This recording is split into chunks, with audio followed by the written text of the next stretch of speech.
If you want to learn ancient Greek, you likely want to learn classic Greek, the language used by Plato, Aristotle, and Socrates. Start with the Greek alphabet, which has been used since 750 BCE. Even though you won't necessarily be speaking in ancient Greek, although some do try, it's also helpful to understand how words were pronounced, and how classic pronunciation differs from modern Greek. Once you have a basic understanding of ancient Greek grammar, you can start reading simple texts written in ancient Greek. So, we are going to watch about the how to learn ancient Greek. Method 1. Alphabet and pronunciation. First is download an alphabet chart and study it. The Greek alphabet differs from the Latin alphabet.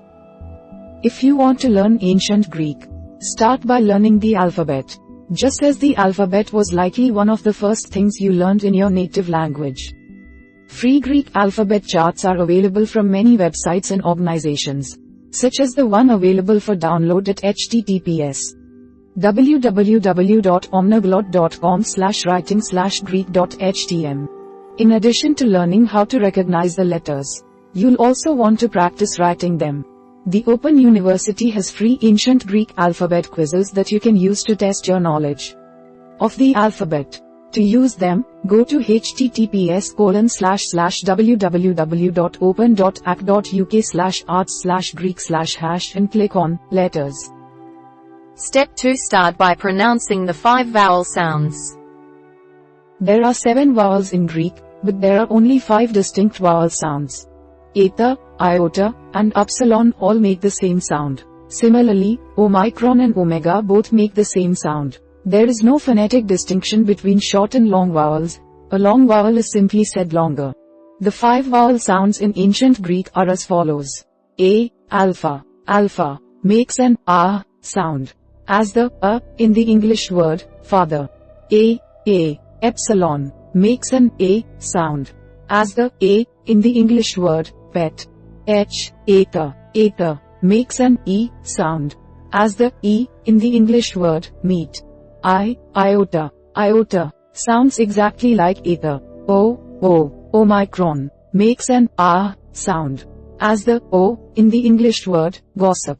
However, your mouth is more rounded than it would be when making the alpha sound. Upsilon by itself sounds exactly like eta and iota.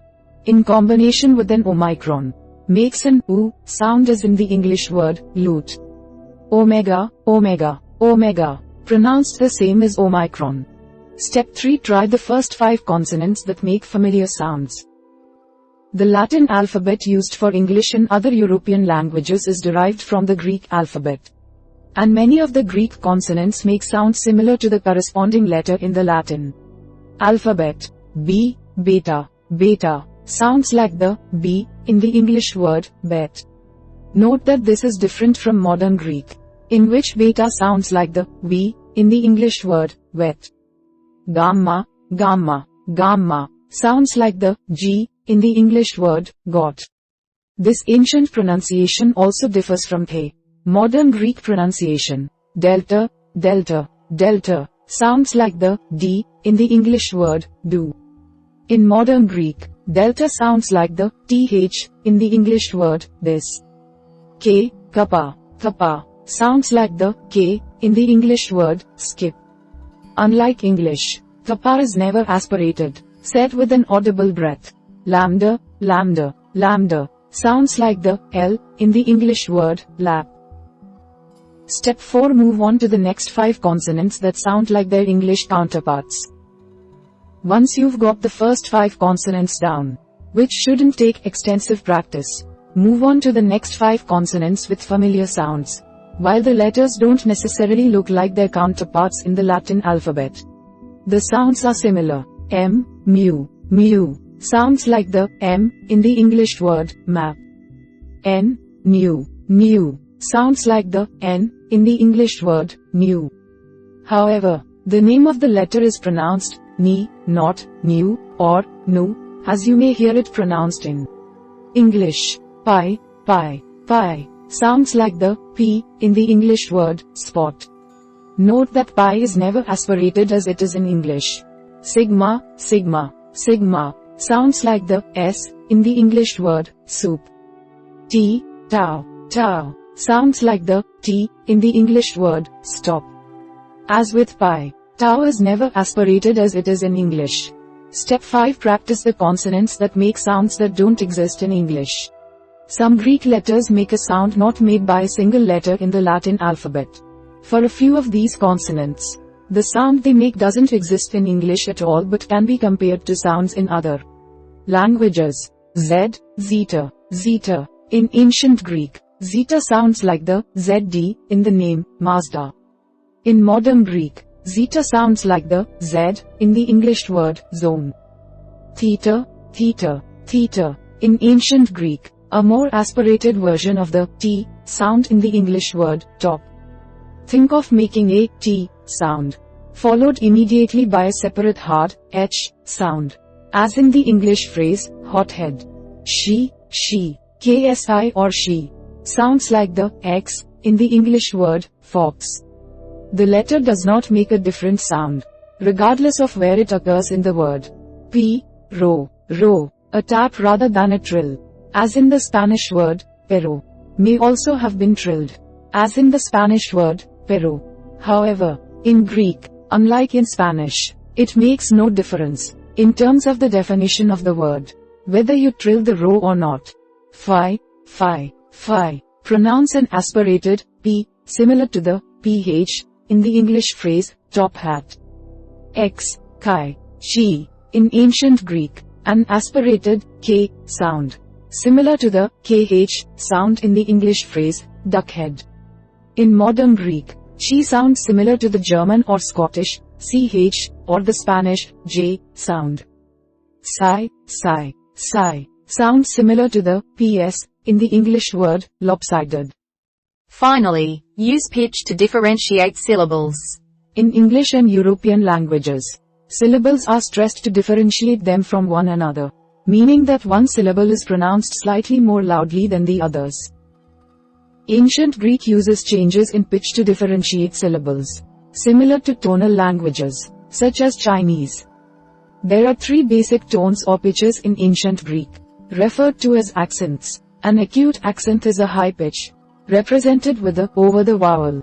A grave accent is a falling pitch, represented with a back quote over the vowel. If you see a or over a vowel, this represents a pitch that rises and falls in the same syllable. This accent only occurs over a long vowel, because you need the time to alter the pitch. Method 2. Greek grammar. First is take an online course to get the basics down. The Linguistic Research Center and the University of Texas at Austin has created a 10-lesson basic course that covers the Greek alphabet and basic Greek grammar.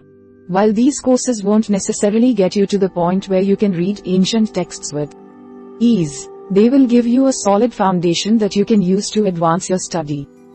2 Classics professors also offer Ancient Greek for Everyone at https://ancientgreek.pressbooks.com/front-matter/introduction/. This is a self-guided course that takes you from the alphabet and pronunciation all the way through grammar basics. Step 2. Download ancient Greek textbooks to structure your study.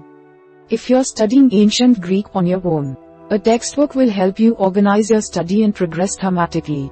The website TextKit has converted public domain textbooks and dictionaries to PDF and made them available for free download at https://www.textkit.com/greek_grammar.php. The textbooks also have answer keys, which are essential if you are studying on your own. John William White's First Greek Book is a classic ancient Greek textbook available for download for free on TextKit.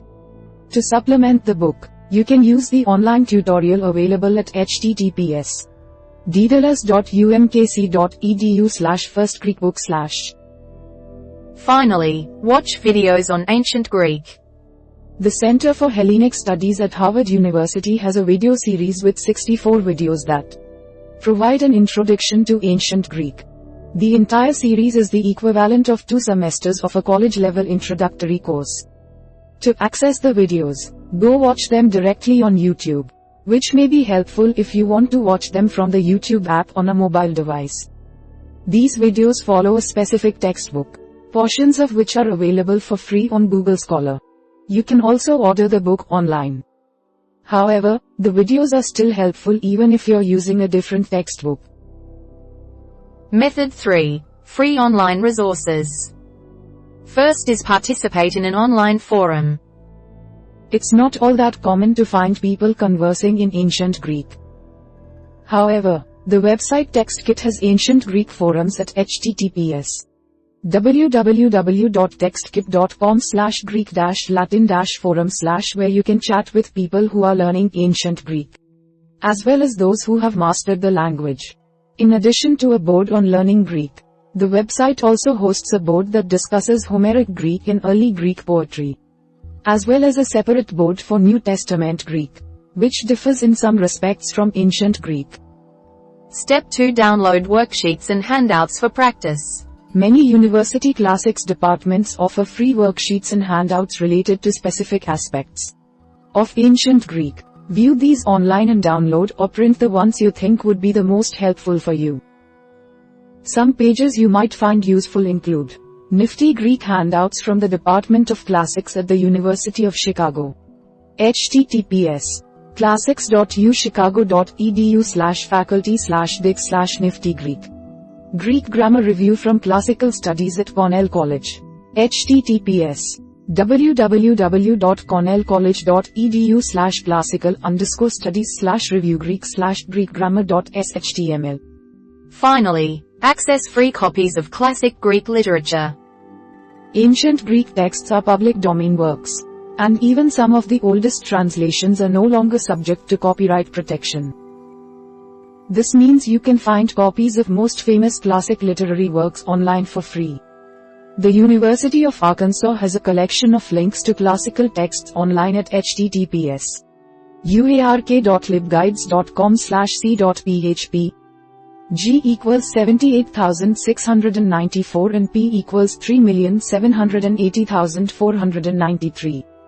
Tufts University also has a collection of digitized primary sources in ancient Greek at http www.perseus.tufts.edu/hopper/collections. TextKit has some classic reading texts available in digital format at https www.textkit.com/Greek_grammar.php, including Homer's The Iliad and the Odyssey. We hope it is useful to you.